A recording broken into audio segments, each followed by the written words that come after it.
Attorney Ricky Tumutorgo, nagtataguyod ng katotohanan, nakikipaglaban para sa bayan.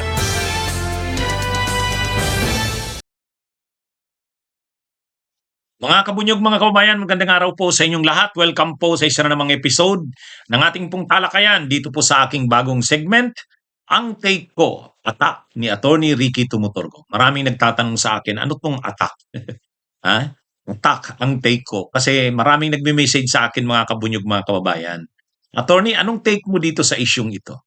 Attorney, anong take mo sa pangyayaring ito? Kaya gumawa na lang ako ng regular na segment na ang pangalan ay Attack, ang take ko. Kung hindi pa po kayo nakasubscribe dito po sa aking YouTube channel na Attorney Ricky Tumutorgo, subscribe na po kayo. Mayroon din po tayong Attorney Ricky Tumutorgo Meta o Facebook page. Kung hindi pa po kayo nakafollow, follow na po kayo. At lagi nyo pong abangan, araw-araw po ito, itong regular kong segment, Ang Take Ko, Tak, ni Attorney Ricky Tumutorgo. Ayan, mga kabunyog. Ito ang take ko dito sa nagpapalusot na naman. Nagpapalusot pa sana si Marcoleta. Kasi talagang matindi ang mga bati ko sa kanya ngayon. Matindi yung mga sa kanya dahil sa kanyang mga sinabi tungkol diyan sa West Philippine Sea. Nung una actually, ang alam ko nung nakaraang taon nagsabi na yan si Marcoleta na invention lang natin yung West Philippine Sea, hindi naman talaga totoo yan.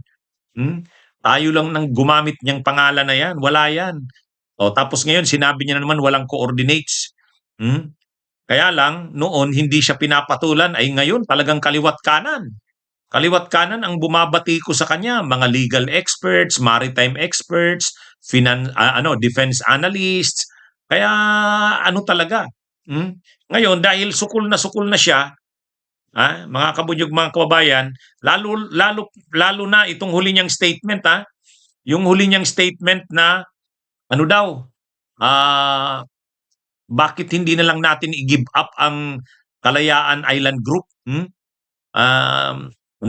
Ganun yung pagkakasabi niya. Ngayon, nagpapalusot si Marcoleta. Sabi ni Marcoleta, ang layunin ko ay hindi upang ipagtanggol ang anumang banyagang interes katulad ng China, kundi para patatagin at linawin ang ating paninindigan bilang isang bansa upang kahit karaniwang mamamayan ay lubos na maintindihan ang sitwasyon lalo na sa West Philippine Sea. Sus naman, hindi ganun ang ginagawa mo, Marcoleta. Ang layunin niya daw ay hindi niya naman daw tinataguyod o pinagtatanggol ang interes ng anumang banyagang bansa katulad ng China. Gusto niya lang daw ilinaw talaga, maunawaan ng mga karaniwang mamamayan ang tungkol diyan sa West Philippine Sea. Hindi ganun ginagawa mo eh. Pinagtatanggol mo ang China eh. Tama yung sabi ni Retired Senior Associate Justice Carpio. Anong sabi ni Retired Senior Associate Justice Carpio? Hinahanap mo ang coordinates ng West Philippine Sea? Ay bakit? Ang 9 dash line ba ng China may coordinates? O bakit hindi yun ang hanapin mo? Parang mas hinahanapan niya yung butas yung ating paninindigan para sa ating teritoryo kaysa sa hanapan ng butas ang China. Hindi. Siya pa yung parang nagiging tagapagsalita ng China. Tapos ngayon na naman, dito na naman sa mainit na issue itong mainit na issue ng Kalayaan Island Group. Ka-chat niya si Joseph Morong, sabi niya, hindi naman daw ganito, sabi niya, hindi ko sinabi na ipamigay natin ang KIG.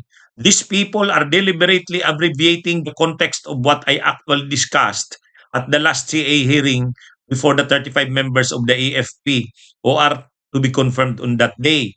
Sabi niya pa, my detractors are implying that after my interpellation in the CA, where the 35 members of the CA of the AFP are to be confirmed, I informed them that for the WPS to be listed in the IHO, we need to deposit maps to the UN to notify the world that we are usurping part of the high seas in including key the KIG to the WPS since the KIG lies beyond our EEZ. I said that is not possible because that will be violating the UNCLOS unless of course we give up the KIG to solve the problem. Eh, mayroon na tayong ano diyan dinesisyonan na yang Korte Suprema ng Korte Suprema yan sa kaso ng Magalyuna versus Ermita. Dinesisyonan na yan. Oh, sinabi na ng Korte Suprema na kahit naman yung drawing, yung ginamit natin na baseline demarcation ay na labas na yung KIG, yung Kalayaan Island Group, hindi naman ibig sabihin na hindi na part ng teritoryo natin 'yun. Hindi naman ibig sabihin gini-give up na natin 'yun. Oh, abogado siya, hindi niya alam yung desisyon na 'yun ng Korte Suprema. Sus naman itong si Marcoleta. Huwag na siyang magpapalusot. Papalusot pa siya. Kasi nagpapalusot pa siya ngayon kasi talagang binabati ko siya kaliwat kanan. Oh, pati yung anak niya, todo tanggol sa kanya. Alanganin naman din ang pagtatanggol. Kaya ang malinaw dito, ang malinaw dito, nasusobrahan kasi siya ng yabang. Nasusobrahan na siya ng na akala mo naman lahat ng sinasabi niya ay tama. Akala mo naman ay eksperto siya. Oh, yan ang problema sa kanya eh. Ay maraming mas authority sa kanya. Pagdating sa international law, sila retired senior associate Justice Carpio, eksperto yon kaysa kanya. O sila Professor J. Batong Bakal, eksperto yun kaysa kanya. O anong ano niya naman doon, anong panama niya naman doon. Kaya yung mga sinasabi niya na yan tungkol sa China, lumalabas, mas pinagtatanggol niya ang China kaysa pinagtatanggol niya ang ating bansa. Yun yung ano doon, at senador pa naman siya ng ating bansa. Kaya nga sabi ni Professor J. Batong Bakal, ang mali kay Senador Marcoleta, senador siya ng bansa. So ibig sabihin, hindi siya pwedeng yung, kunwari hindi niya alam yan. O, ano yun eh, parang sinasadya niya na yung kanyang pagka-ignorante sa mga bagay na yan, parang sinasadya niya eh. O, kaya medyo ngayon nagpapalusot na si Marcoleta, todo depensa na. Papaliwanag kay Joseph Morong, pero hindi, mahirap niya nang maituwid yung kanyang mga nagawa. Wala na, mahirap na siyang paniwalaan. Nagpapalusot na lang siya kasi alam niya grabe yung backlash ng mga pinagsasabi at pinaggagawa niya. Yun ang malinaw diyan. Kaya ito eh, tama lang 'yan. Tama lang 'yan na yung mga eksperto natin sa maritime laws, sa international law ay nagsasalita at dinudurog ang mga mga maling argumento nilang mga tulad nito ni Marcoleta. Kasi itong grupong ito, sila Marcoleta, Amy Marcos, Ruben Padilla, itong mga pro-Duterte senators na ito, talagang parang sila na yung mga tagapagsalita ng China. Hindi na nga nagsasalita ang embahada ng China, sila na. Oh, ay di ba napakalaki namang insulto yun sa ating bansa? Tinador pa naman sila. Mga kabunyog, mga kababayan, si Yussi Claire Castro, galit sa pusit. Anong ibig sabihin nating galit sa pusit? Tungkol yan sa issue ng ay di ba may sakit si PBBM? Ngayon, nung nakaraan, pinapalaki na yung issue na yan nila Bing Guanzon, nila Harry Roque, nila Trixie Cruz Angeles, kasi ang sinasabi nila, malala ang sakit ng presidente, pwedeng operahan ito. Kaya ang sinasabi nila, may kinalat pa nga silang faking medical report ng St. Luke. O ngayon naman, ang sinasabi nila kapag inoperahan yan, general anesthesia yan, temporarily incapacitated yan. Sabi nila Bing Guanzon, sabi nila Trixie Cruz Angeles. Kaya dapat palitan na yan ni Sara. Ni Sara Duterte dahil vice president daw. Yan daw ang nakalagay sa konstitusyon. Yung problema, hindi nga ganon. Hindi naman inoperahan si PBBM. Ngayon na naman, mayroon na namang bagong kinakalat. May picture ni PBBM sa isang event or activity na pinost na naman si Harry Roque. Ang pinopost na naman ni Harry Roque, ang sinasabi niya na naman, Parang pinapalabas niya may colostomy bag. Hmm, may colostomy bag si ano, kasi yung nasa tiyan daw parang may bumubukol, may ano. Kaya sabi ni Harry Roque dun sa post niya, "Ano 'to, colostomy bag ba ito?" Oh, kaya ano ito mga kabunyog, mga kababayan, ano na 'to, biniltahan ni ano, ni Yussi Claire Castro si Harry Roque diyan sa issue ng colostomy bag. Hmm, kaya ano, ang ano diyan ni Yussi Claire Castro, yan daw ay fake news. Fake news na naman daw yang mga colostomy bag at galing daw yan sa pusit. Sabi ni Yussi Claire Castro, ah, hindi na nga doktor, ang intensyon pa ay siraan yung Pangulo para sabihin na, "Nako, meron na tayong political instability. Nako, ang Pangulo may malubhang karamdaman." Alam mo naman kung saan nanggaling yan, sa mga pusit na nagpapalabas ng itim. So, ah, ang sinasabi ni Yussi Claire Castro, ang grupo nila Harry Roque, mga DDS, ay mga ano, parang mga pusit na nagpapalabas ng itim. Ibig sabihin, nagpapalabas ng mga fake news, disinformation, yung mga maiitim na ano, na mga paninira o kwento para palabasin na may political instability. O kasi nga naman, kung malubha na ang sakit ng presidente, ayan, may colostomy bag na pag lumalakad, lumalabas ng Malacanang, delikado na ang lagay niya. Ang may post nga kasi ng ganyan na may colostomy bag ang presidente, di umano parang may colostomy bag, si Harry Roque. O kaya nag-react na si Yussi Claire Castro, hindi na pinalampas.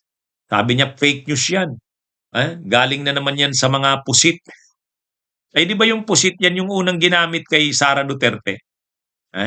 Ginamit yan ni ano ni dating Congresswoman Franz Castro na si Sara Duterte umano 'pag nasusukol re-release, naglalabas ng, maitim na tinta parang pusit. Kasi 'pag nasusukol na wala na, ang ginagawa na lang naglalabas na ng ano, defense mechanism niya yung, maitim na tinta, pusit. O ngayon ano na naman, ginamit na naman ni Yussi Claire Castro yung pusit na term. Ang tinutukoy niya itong sila Roque. Dahil nga kasi, ngayon na naman ang kinakalat nila Roque, malala talaga daw, posible daw talagang malala ang lagay ng presidente. Kasi nga, parang may napapansin sila na bumubukol sa tiyan na 'to, sa tingin nila colostomy bag ito. Siyempre tagapagsalita ng Pangulo si Yussi Claire Castro, babulaanan niya ito. Sinasabi niya na fake news 'yan, kinakalat lang 'yan nila Roque para maghasik ng, political instability. Kasi kung totoo nga naman na, ganyan na, may colostomy bag na, malala ang lagay ng presidente, ay magki-create 'yan ng, political instability sa bansa. Kaya kumbaga, ang mga kinakalat umano na 'yan nila Roque, ayon kay Yussi Claire Castro, ay parang tinta na magkakalat ng kadiliman, maitim na tinta. Kaya ang tawag niya kila Roque at sa grupo nito na nagkakalat ng mga ganyang tsismis ay pusit. Naulit na naman yung tawag kay Sara Duterte. Grupo daw 'yan ng mga pusit. Kaya yung grupo ng mga DDS, ang tawag ni Yussi Claire Castro ay pusit. Okay, ito mga kabunyog, mga kabayan. Ito naman, tungkol sa due process sa sweldo ni Bato. Kasi, talagang hindi na maiiwasan ngayon na ano ito, mga kabunyog, itong tungkol kay Bato. Talagang nalalagay na sa alanganin ang leadership ng Senado. Hindi naman nila kaya talaga kasing depensahan na yan. Hindi naman isang buwan na lang ang absent ni Bato. Ang talagang ano na, mahigit 3 buwan na o magtatatlong buwan na. November 11 yan eh. Anong pitsa na ngayon? Ilang araw na lang, 3 buwan na siya. Ngayon, hindi siya nagpakita simula November 11 na session ng Senado. Kaya talagang lumalakas na yung panawagang disiplinahin na si Bato. Hmm, ah, Talagang actually si dating Senador Sonny Trillanes nag-aano na magfa-file na ng ethics complaint, Yan yung sinabi ni dating Senador Sonny Trillanes. Nung una nga, ang plano niya pagkasona eh. So mga Hulyo yan. Pero nung huli sabi niya, kung hindi Mayo, Marso. Baka nga Marso mag-file na siya. O kasi talaga namang na ito, masyado ng insulto ito sa mamamayang Pilipino. Sinisweldohan siya ng mamamayang Pilipino, tapos hindi naman siya nagtatrabaho, nagpapakita. At hindi lang kasi yung sweldo diyan eh. Kahit yung opisina niya, mayroong budget na binibigay sa operations ng opisina, mga 5 million yata kada buwan 'yan. O imagine natin 'yan. Ganun yung ginagastos sa opisina ni Bato. At ang sweldo niya mga 300,000 ang isang buwan. Kaya ano ito, tama lang na ano na ito, ah, panagutin na si Bato sa ganyan. Hindi pwedeng hayaan lang 'yan. O ngayon, si Senate President Soto, hindi, nauna nagsabi si Senador Ping Lacson. Sabi ni Senador Ping Lacson, baka pwedeng pag-usapan na i-hold na yung sweldo niyan. Hmm? Um, Kasi bago i-expel o bago suspindihin, pansamantala pwede na muna i-hold yung sweldo. Kaya lang, ang sinasabi naman nila Senador Ping Lacson, ang magdidetermine niyan ang Ethics Committee. Ang Ethics Committee. Kaya ang nirerekomenda sana ni Senador Ping Lacson ay ni Senate President Soto, voluntary na lang. Huwag nang tumanggap ng sweldo si Bato. Kumbaga para hindi niya papahirapan niya pa yung Ethics Committee. Maghihiring pa si JB Ejercito bilang chairman ng Ethics Committee. Maraming trabaho ang Ethics Committee. Kung talagang si Bato ay alam niyang mali ang ginagawa niya, malaki namang insulto yan at tumatanggap siya ng sweldo na wala namang trabaho. Hindi naman siya umaattend sa Senado. Ang sinasabi ni Senate President Soto, magboluntaryo na si Bato na wag mag-waive na ng kanyang sweldo. Kaya lang, sos naman, sa ugali nila Bato, mag-waive ba yan ng ganyan? Hindi yan. Wala naman yung ganyan, wala namang mga kahihiyan yan. Walang kahihiyan. Kaya kung ang iniisip ni Senate President Soto ay mag-waive si Bato, voluntaryo, hindi yan mangyayari, walang hiya yan mga yan. Hindi nila gagawin yan. Kaya talagang yan, dadaanin mo talaga yan sa order ng Senado na talagang i-hold na ang kanyang sweldo. Kaya lang dadaan sa proseso, sabi ni Soto. Pinadalhan na daw nila o papadalhan na daw nila ng show cause order. Ang ibig sabihin ng show cause order, iimpormahin si Bato. Papaalam sa kanya na i-hold na ang sweldo mo. Anong masasabi mo? Anong rason mo o reason na masasabi mo na para hindi i-hold ang sweldo mo? Kaya lang, ang problema daw sabi ni Soto, hindi daw naman alam kung kanino ipapadala. At saka hindi naman daw na sumasagot si Bato. Yun na nga, ang dapat niyan gawin, bakit mo pabibigyan niya ng mga due process yan? Ano na nga nagtatago na nga, hindi nga kumukontak sa kanila sa liderato ng Senado. So, anong dapat gawin diyan? Ang dapat gawin diyan, talagang disiplinahin na. Sa ngayon, okay. Sa ngayon, wag nang swelduhan yan. Pero sa susunod nga ng mga araw o buwan, dapat talaga i-expel na yan. Yung maabutin ka lang ng 4 months, 5 months, 6 months. Ano na yan? Dapat halimbawa ngayon suspindihin. Pagkatapos ng suspension na 60 days hindi pa rin, i-expel. Parang katulad ng ginawa kay Barsaga. Sinuspend ng 60 days.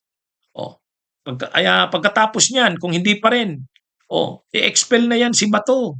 Kasi yan grabe na ang kapabayaan. Grabe na yung insulto sa mamamayang Pilipino. Siniswelduhan. Kaya ang unang gawin diyan, dapat wag nang swelduhan. Wag nang wag nang hintayin ang mga waiver niya na siya na kusa ang magsabing hindi na siya tatanggap muna ng sweldo. Hindi, wala yan. Hindi tatalaban ng kahihiyan yan si Bato sa ganyan. O kaya pagkatapos niyan, suspindihin. Pag hindi pa rin, i-expel na yan. Para sa eleksyon sa susunod ng senador, ano na siya, kasi na-elect siya nitong 2025. Oh, 'pag 2028, 3 years pa lang 'yan. Pero kung hindi pa rin 'yan magpakita sa 2028, ha, hindi pa rin magpakita nitong mga susunod na mga buwan, i-expel na. Para sa susunod na eleksyon sa 2028, 13 na senador na ang bubutuhan. Kasama na yung mababakante ni Bato. So, 'yan yung ano diyan, 'yan yung dapat gawin ng Senado. 'Wag nang masyado ng bini-baby si Bato, eh. Dapat ipakita rin ni Senate President Soto, hindi puwede 'yan. Kaya yung sinabi ni Senador Ping Lacson, unahin na muna, 'wag ng swelduhan. Oh, pagkatapos niyan, sige pa rin, di pag-isipan na yung iba pang mga hakbang. Oh, 'yan yung mga dapat gawin diyan kay Bato. Kasi ano, malaking insulto ang mga ordinaryong manggagawa nga, umabsent ka lang sa trabaho, wala kang bayad, wala kang sweldo. O ito pa kaya, buwan na ang pinag-uusapan, sumisweldo pa rin. At 'wag nang hintayin pa ni Senate President Soto na kusayang magboluntaryo. Hindi 'yan, hindi yan tinatalakban ng mga hiya. At dapat nga 'yan tanggalin na talaga sa Senado.